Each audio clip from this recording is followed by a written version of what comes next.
Hello, in this video we're going to go over how to create a PIN and send a Community Link patient portal invite to a patient. So first thing you need to do is log in to your staff portal account. I'm going to click on login, and once you get here you're going to see a quick links page, and from right here you can actually do a quick search. And so if you want to just search by the last name, so I'm going to go ahead and type in ZZ Washington for Denzel Washington and hit enter. And this is easy because of the fact that there's only one ZZ Washington in the entire database. Now if you have a more common last name, you may have to take a different approach to searching, and I'll show you how to do that in a second. So now that I brought up Denzel Washington, you can see here on the far right there's an orange icon, little person with an exclamation point. You hover over that, it tells you what the status is. So this patient has been invited, so you would not need to send or create a PIN and send it to this patient. Okay, now if you find that when you do a quick search that there's too many patients to choose from, you can always go over here to the left and choose patient search, and this here will give you other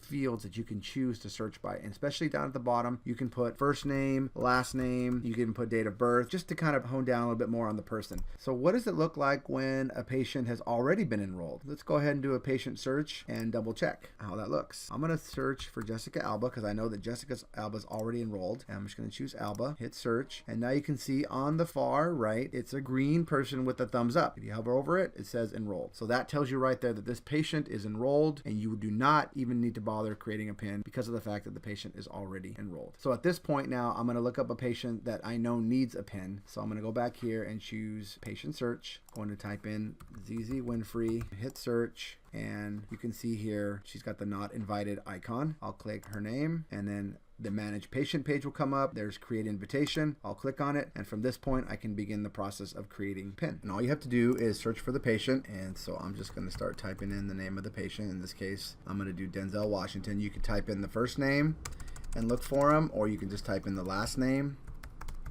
Either way, it'll come up. It's probably easier to do the last name first. So once you do that, you put the patient in there, then you type in the email address, the preferred language, whether it's English or Spanish, and yes, it is in Spanish now. Portal is in Spanish, so that's a language you can choose. And then in the patient portal section, you're just going to choose the CMHS patient portal. It's the only selection you have. And then in the role, it's also just the patient portal user. It's the only role that's there. And once you do that, then you can choose the access level. Now, there are two different access levels. There's full access and read-only access. You're probably never going to use read-only access. If you do that, then they won't be able to send messages if you choose read-only access. So go ahead and just choose full access and then choose the relationship. And in this case, there's all these relationships here. This person is a self. He's going to be accessing it himself. So you go ahead and choose self. And then down below, you'll notice there's a section to put in a location, a default location, and a default physician. I'd recommend that you do not do this. Just leave it alone. And then down at the bottom, you also have exclude from age of majority rules and exclude from users minimum age rules, and we'll go over that later in a different video. So once I'm done, I have a couple of options now. I can choose either send email, if that's all I'm going to do, or you can choose print the invitation. You can print it out right then and give it to them, or you can do both email and print. So if you want to give it out to the patient and say, look, I'm also going to email it to you, you can choose that as well. So I'm going to hit send email.